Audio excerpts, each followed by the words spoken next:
Hello. Okay.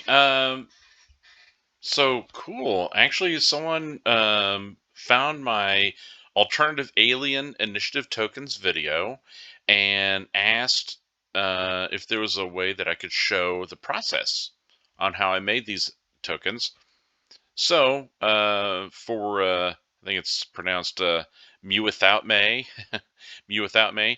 I'm gonna make this video to show you how I made these, and it was really simple. And I don't have sophisticated photoshopping tools or a lot of skill in doing this kind of thing. So you, this should be something anybody could do.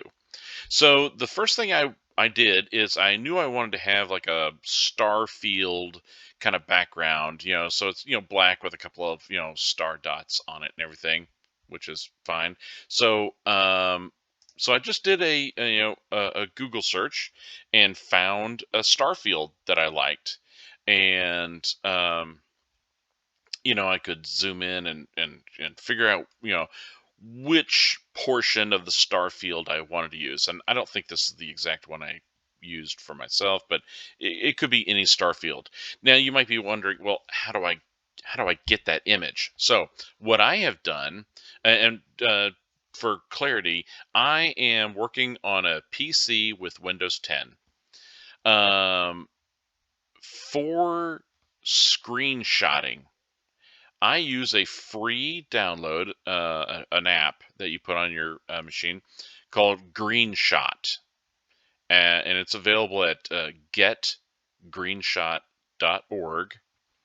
This is a totally free image capturing application, and it has you can give it a convenient shortcut key. So I use the print screen key as my shortcut. And so what I did initially is I found a star field that I liked, and I pressed my shortcut key, print screen, and then it brought up this little targeting, thing, and I just grabbed an image, of field size, and it doesn't matter what size I got, but I grabbed that, and then from there a little dialog box opens up, and you can save it in however way you want. So I like saved it through MS Paint. I saved it as a JPEG.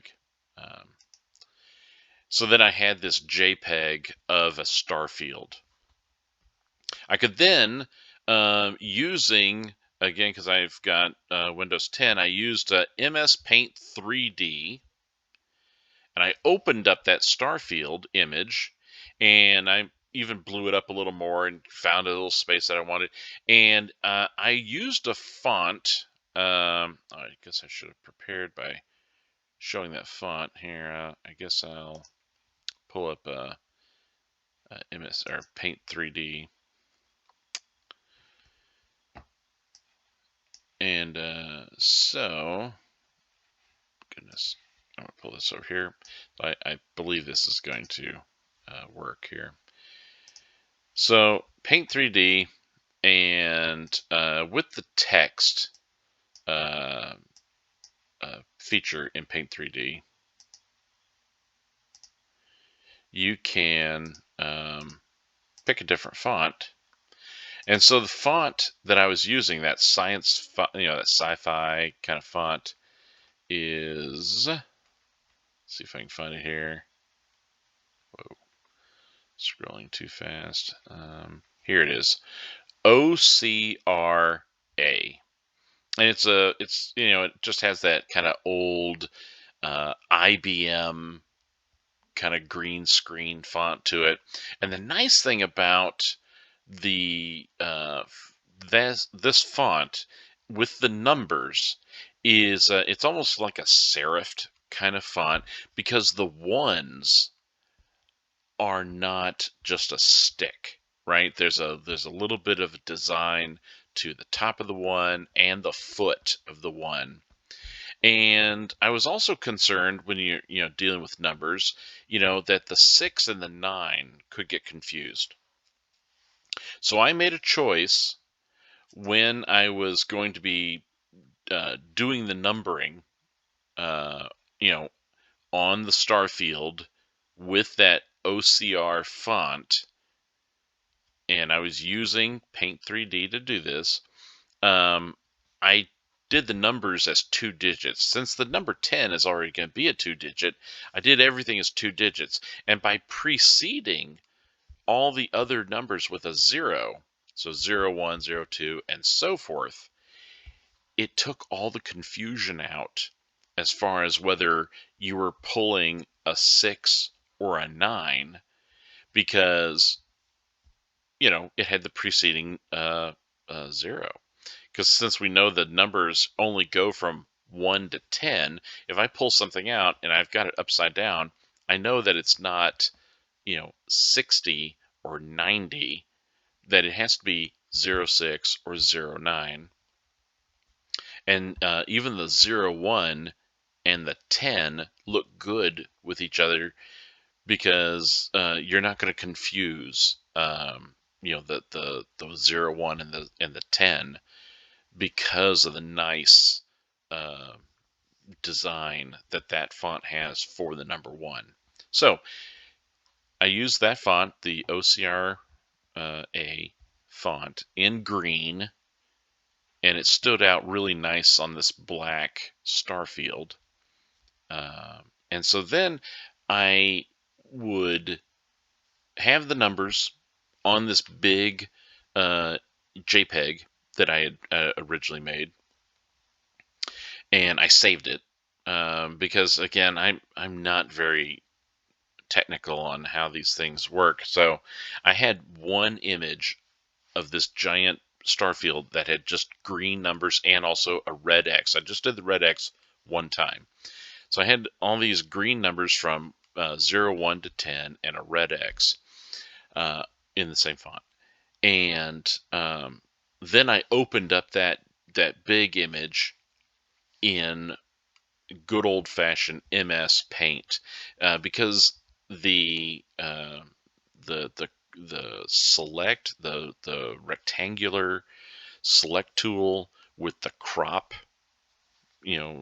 feature, for me, it's just more intuitive, and it works easier in the old fashioned MS Paint than it does in Paint 3D.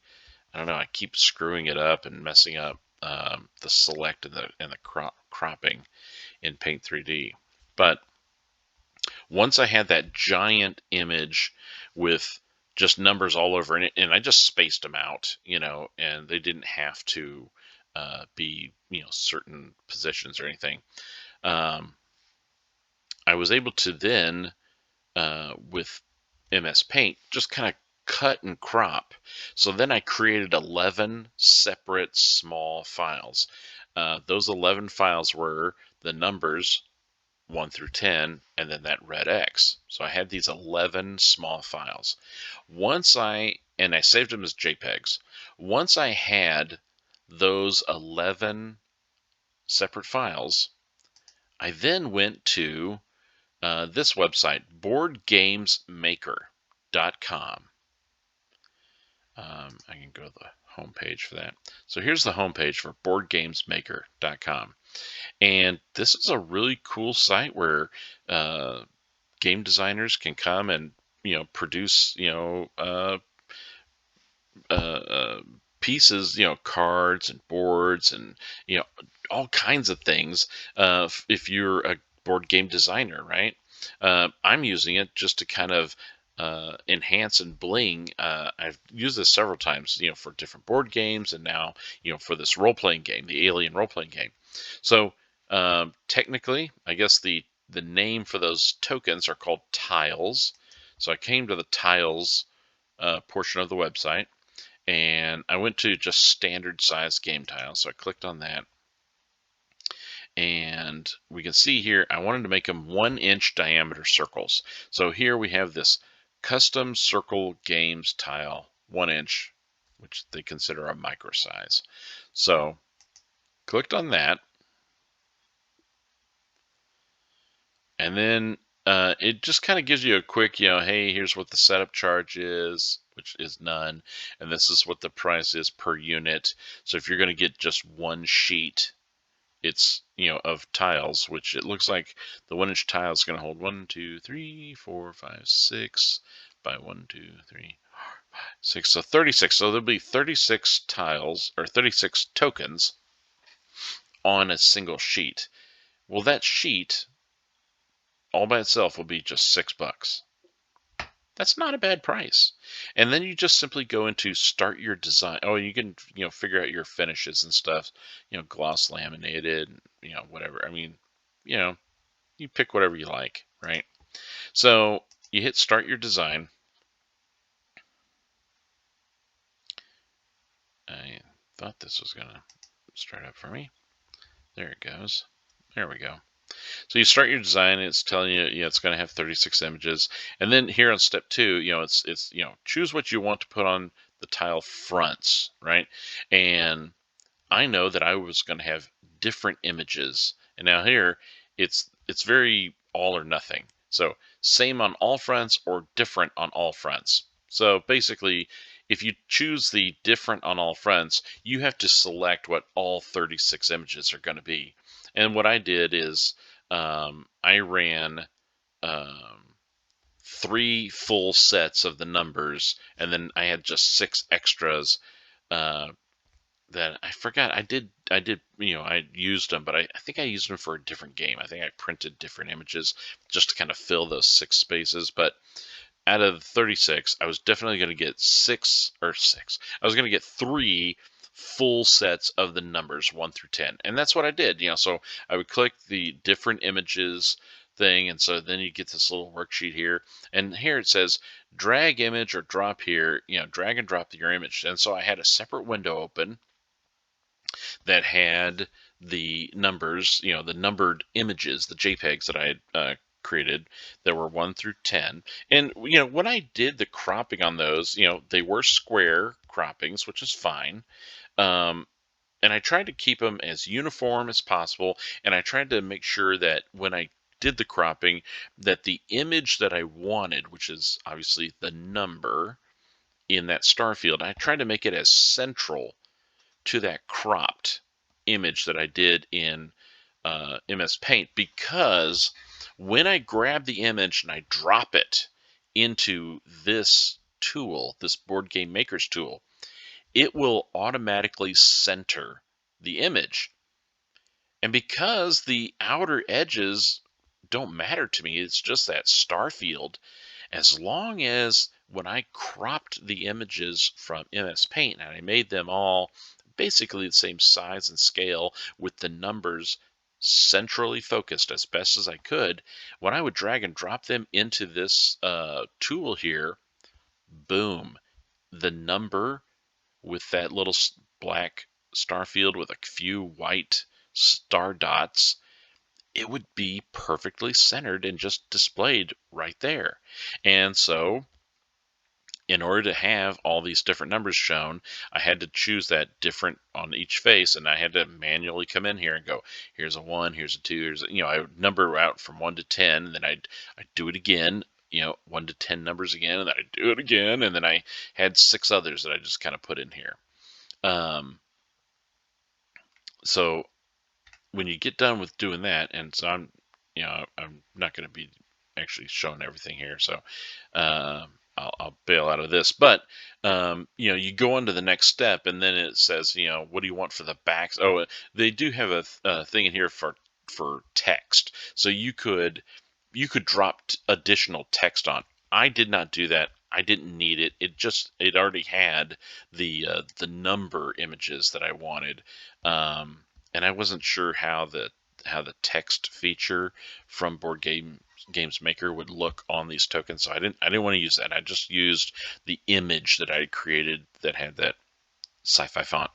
And then once you get past the text for the front face, then this worksheet proceeds to do the backs of the tokens. And on that one, I said, well, when I did it, because I used different items for those 6 remaining ones, I had to also redo the 36 different images because I had those 6 that were just not going to be numbers that I had to contend with. If I hadn't done that, I would have had the ability to just say all 36 will have the exact same back, which would have been that red X, and it would have, drag and drop once and it would have populated all of them.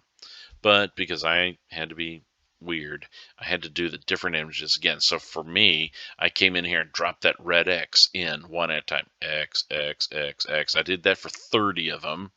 And then whatever those other tokens, I don't even remember what I did now, but for whatever those other 6 tokens were, I dragged and dropped the backs of those tokens here. So once you get all of that done, and you can see here on this progress bar, customize the front, you can add text to the front, you customize the back, you add text to the back, and then you preview and add to your cart as step 5, and you submit and you pay. And honestly, this thing was, $6 for the one sheet of 36 tokens. And I think with like fees and taxes and whatnot, I think if memory serves, I got the entire single sheet printed for around $10, something like that. That wasn't a big deal, right? So I printed. Now I've submitted the order to Board Games Maker to have these tokens printed, and it took maybe 3 weeks for them to show up. In the meantime, knowing, I could have just had those tokens as is, but I wanted to kind of do something even a little more nicer. I wanted the tokens inside of a plastic coin case, and these 1-inch tokens, they fit perfectly inside a 26 millimeter clear coin capsule, is what they call them. I bought mine off of eBay. And there's tons of these things available. But again, they come in a variety of sizes because there's all kinds of different coin sizes. And so the ones that hold quarters are the ones that work best, which are 26 millimeter. That's the diameter. And so I bought 100 of these 26 millimeter coin capsules, and I have now used them. I've actually used all but 2. I've used 98 of these things. I've got 2 remaining because I've been doing orders, having custom tokens made from Board Games Maker. I've done that several times, and I get the 1-inch round, and when they come in, I punch them out and I stick them in these coin capsules, and they're really cool. And they make it so that now you've got a nice little texture and clink, if you're stacking them and whatnot. I think it works out really, really nice. So I always advise, if you're going to get those 1-inch round tokens, get these 26 millimeter clear coin capsules and stick them in that. And then that's it. I mean, honestly, that was it. I did this so inexpensively. I did not need a lot of expensive software, right? I used MS Paint and Paint 3D that came by default. It was on my Windows 10 machine. I did the download of the free screen capture of GreenShot, and the font is a native font for Word, for Microsoft. So it's in Word, and by extension, it's in MS Paint and Paint 3D. I mean, that OCR font is readily available. You do it in a nice size. I don't remember what font size I did. It was pretty good size though. Um, I don't know, maybe an 18 or a 20, font size. I do not remember exactly, but experiment, play around, see what see how it comes out. If you need to, you can easily redo it and have new files and reload those files into a Board Games Maker. But that's about it. Again, if anybody has any further questions on how I made those tokens, drop me a line, and maybe I can make a video, or we can just chat and we'll figure it out. Thank you so much. Take care.